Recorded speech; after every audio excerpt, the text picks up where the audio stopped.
เป็นสันเผายังผู้สาวนะกมุกมุแม่นกมุกับลือคือกันบ่ภาษานะบ่คือกมุไอ้ก็ย่อยมีลายกมุบ่แม่นกมุลือกมุแบบใดตึมเอาแหละคือกันหมดบ่ภาษากมุนะบ่คือเนาะแม่นเพราะว่าบางบ้านไอไปเว้าภาษากมุนี่เขาบ่ฮู้เขาว่าเป็นชนเผ่ากมุแต่เว้าภาษากมุแล้วบ่เข้าใจไออยู่บ้านได้สิอยู่บ้านน้องนั่นน่ะโอ้ยอยู่มงหุนนั่นน่ะอยู่บ้านโพธิสวัสดิ์อยากเข้ากองนำได้ปันซ่องพ่อลูกโอเคซื้อยังน้องสาวซื้อพลอยมีแฟนแล้วบ่จักปีแล้ว16จะมา17นี่แหละเป็นคนขี้อายติแม่นแล้วตัวติกินเท่าไหร่กินแล้วตอนเช้ายังตอนช่วยบ่ได้กินเทื่อใดนี่นะยังบ่ได้กินเทื่อไปกินน้ำได้บ่ได้น้องกินแล้วติยัง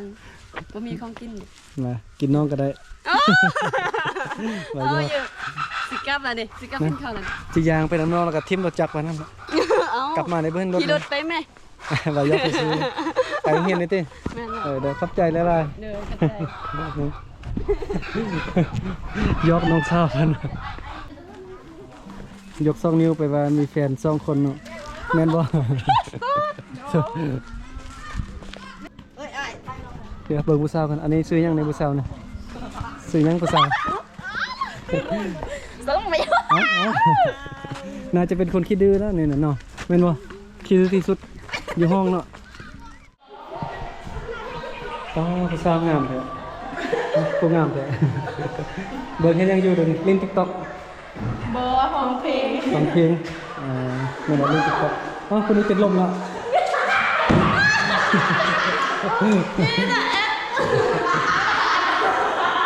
นึกว่าเป็นลมที่พาไปสักอย่างอันนี้พระเจ้าซื้อยังเนี่ยซื้อยังซื้อลูก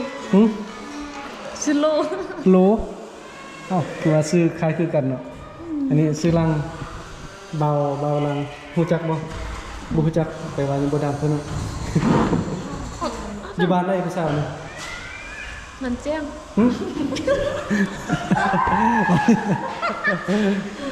เอาดีๆบันเจียงไม่ใช่บันเจียงไปทางไหนไปนำได้บ่ไกลบ่โมพระคำในที่ซื้อบันเจียงแล้วผู้สาวซื้อโลอันนี้ซื้อลังกับโลเนาะใครคือจักปีแล้วตอนนี้17 ปีมีแฟนแล้วบ่มีตัวที่บ่ดีตัวเด้สาวโลบันเจียงเนาะบ้านที่ว่ามีแสงไฟตลอดน่ะบ่มืดจักเทื่อเนาะอันนี้นักซื้อยังในน้องสาวนี่ซื้อปอนคำพาคำซื้อปอนคำยากซื้อพรคำจักปีละ17 ปี17โสดยังมีแต่คนโสดเนาะโสดติดได้อันนี้นักซื้อยังไงซื้อเสาจักปีแล้ว16 ปีอย่ามาได้โสดตึมมีแฟนแล้วเอาดีๆโสดนี่ก็โสดอันนี้ดูโสดบ่นี่โสดบ่โสดเนาะโดยบ่โสดกับตัวบ่โสดก่อนจักปีละ17ซื้อยังผู้สาวนี่ไม่สาวไม่บ้านพาคำติบ่บ้านเจียงมีแต่บ้านเจียงหมดดอกคักเนาะบ้านเจียงนี่บ่มีมืดจักเทื่อบ่มีตอนค่ำเนาะบ้านพวกน้องนี่มีแต่เจียงตลอด24 ชั่วโมงเนาะ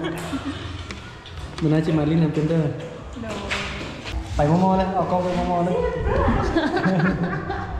พวกงามขนาดเวลายิ้มเนาะสาวบ้านเจียงบ้านบ่มีมืดบ้านแสงสว่าง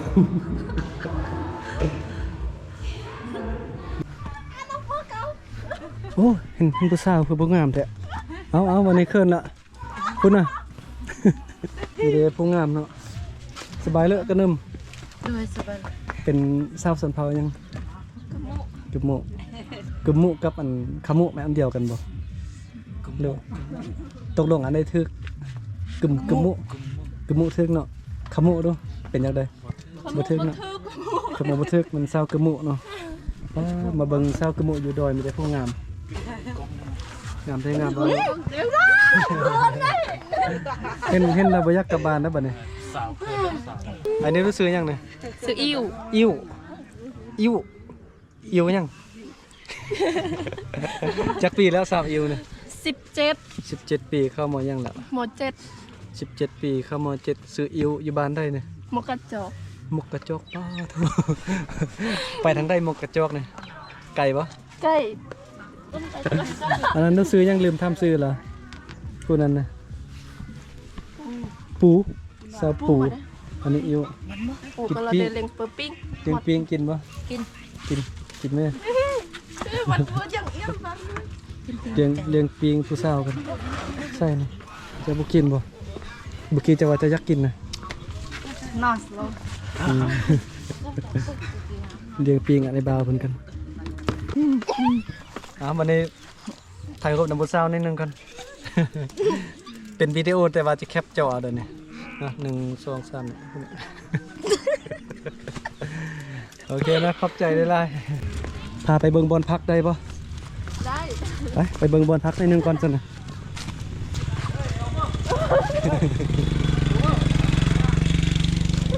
พาไปเบิ่งอันบอลพักของน้องสาวเพิ่นเป็นจังได๋บ้างเด็บสร้างงามๆเนาะอยู่นี่เนาะเด็บผู้งามหมดเลยเห็นแล้วบ่อยากกลับบ้านแล้วสาวปูบ้านมกกระจอกคือกันเนาะมาเข้าเฮียนไก่เข้าหมอยังล่ะ 7 โอ้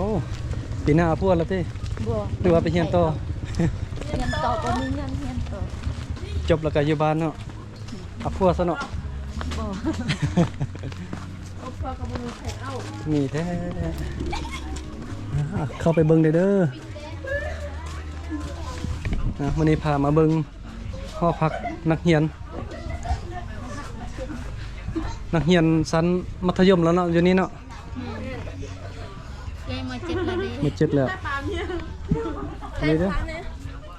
กันนำซื้อยัง สิดน ดน แม่ เป็นคนมักดนเนาะ แม่ฮักเฟกับฮักดนนั่นแหละ แท้บ่ แท้ หักดนลินเฟซบ่ เล่น ติดตาม YouTube เบาลังบ่ซื้อเบาลังเด้อเบาลัง เจอ ภาษาลาวก็ได้เข้าไปติดตามคอมเมนต์ได้จะเติมบัตรให้ โอเคนะห้องพักน้องเพิ่นก็อยู่แถวนี้เนาะอยู่นำกันหลายคนเป็นห้องผู้หญิงเนาะแต่ว่าตอนนี้เบาลังจะออกไปก่อนอยู่ดนบ่ได้เนาะห้องผู้หญิง